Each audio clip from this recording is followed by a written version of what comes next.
Nous sommes la moyenne des personnes que nous fréquentons. Avec Génération Do It Yourself, je vous propose de rencontrer ensemble des entrepreneurs, sportifs ou artistes qui vont littéralement faire exploser notre moyenne.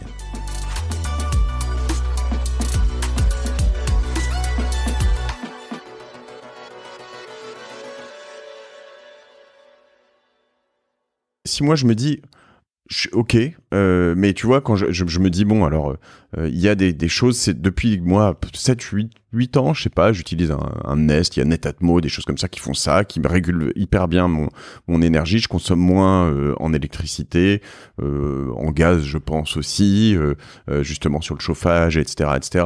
Bon, je roule à l'hybride, je fais plus attention à ça, je prends moins l'avion, etc. Et puis je pense que la technologie va nous sauver de tout ça. Tu te dis, le mec est complètement niais? Non, je dis les ordres de grandeur n'y sont pas. Ok. Si on regarde les ordres de grandeur, alors là, je vais parler climat. Je vais dire deux choses. La première, au Shift Project, on a regardé combien de pétrole est-ce que les pays qui fournissent actuellement l'Europe pourraient vraisemblablement nous en fournir dans les 30 ans qui viennent. Enfin, en produire, plus exactement, dans les 30 ans qui viennent. Donc, on a pris les 16 premiers fournisseurs de l'Europe, qui se trouvent par ailleurs être les 16 premiers producteurs mondiaux de pétrole, hors Brésil et Canada. Et on a regardé, alors quand je dis on a confié à 2 anciens dirigeants de Total et 2 anciens dirigeants de la branche exploration-production. Parce qu'il faut savoir que chez un opérateur pétrolier, il y a des gens qui s'occupent de l'exploration-production, c'est ceux qui vont chercher les gisements de pétrole et qui font sortir le pétrole de terre. Mais il y a également ceux qui s'occupent de la partie raffinage-distribution, et ceux-là, ils ne sont pas plus compétents que quelqu'un d'autre, par leur seule fonction, pour savoir combien de pétrole il reste sous terre. Ceux-là, ils raffinent du pétrole, ils achètent du pétrole sur le marché et ils distribuent du pétrole, donc ils opèrent des réseaux stations-service. C'est pas des gens qui ont nécessairement en tête la géologie des gisements pétroliers. Donc là, on est allé chercher des gens qui étaient dans l'amont pétrolier, donc exploration-production. 2 anciens cadres dirigeants de cette branche de Total et un ancien analyste du pétrole de l'Agence internationale de l'énergie. Et on leur a fourni une base de données de l'ensemble des gisements de pétrole dans le monde, exploités ou à découvrir. Donc, estimation, etc. Il y a 3 sociétés dans le monde qui tiennent ce genre d'informations, qui coûtent très cher du reste, mais nous on l'a eu pour pas cher, parce qu'ils ont bien voulu nous le laisser pour pas cher.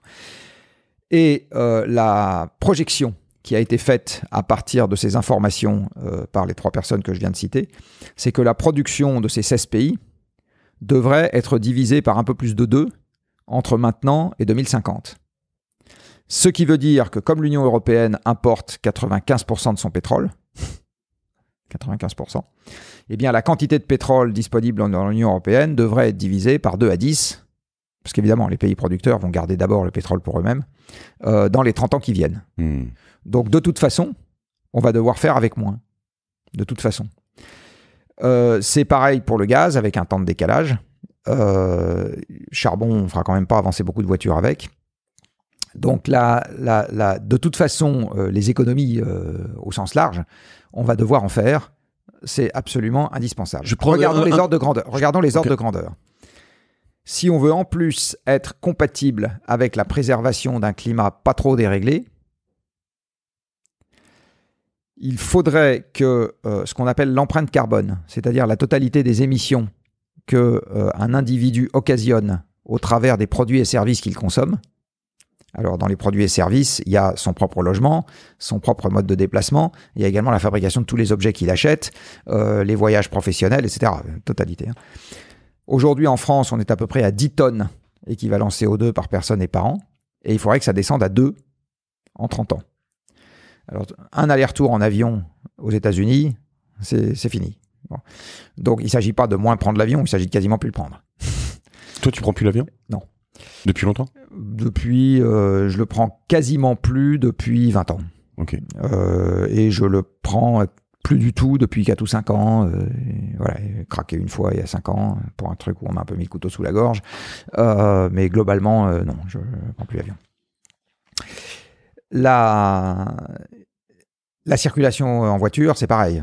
Il y a en France 40 millions de véhicules particuliers. Il y a 1,2 milliard de voitures sur Terre. On ne peut pas garder un parc comme ça dans un monde qui doit descendre de 10 tonnes à 2 tonnes par Français et plus largement dans le monde. Et etc. Enfin, quand on met bout à bout... Et l'électrique changera un peu la donne ou... Alors aujourd'hui, si j'achète une Tesla, j'ai le droit ? Aujourd'hui, 60% de la production électrique dans le monde est fossile. Okay. Charbon et gaz. Et la Tesla, par ailleurs, est beaucoup trop grosse, beaucoup trop lourde et a une batterie beaucoup trop puissante pour qu'on puisse en faire 1 milliard sur Terre. D'accord. Faut acheter une Donc, Zoé. en fait, Faut acheter une Zoé. un vélo électrique. Et une Zoé partagée. Voilà, on est plutôt dans ce schéma-là. L'électrification des transports, en fait, si on était pertinent, on la réserverait en priorité au transport de marchandises, parce que les marchandises n'ont pas de jambes, alors que nous, si. Et qu'aujourd'hui, vu là où les gens vivent, vu là où est produite la nourriture, vu là où sont produites les matières premières pour nos vêtements, vu là où sont produits les métaux, etc., le truc qui est crucial pour maintenir une société où on soit à peu près vivant, c'est les transports de marchandises. Parce que si les gens passent 1h30 plutôt qu'1 heure à se déplacer, on y survit. Alors que s'il n'y a plus de camions et plus de bateaux, Paris meurt de faim. Au sens strict, meurt, ne vit plus. Donc l'électrification des transports, elle devrait être prioritairement réalisée sur les transports de marchandises. D'accord. Ce qui n'est pas du tout ce qu'on est en train de faire. Et si on avait un souci d'équité pour la population, pour les véhicules particuliers, ça devrait être prioritairement sur des petits véhicules.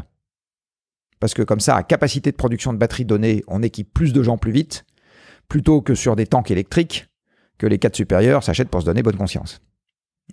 Donc aujourd'hui, si on regarde l'optimum collectif, on n'est pas du tout en train de faire les choses correctement dans l'allocation des avancées technologiques.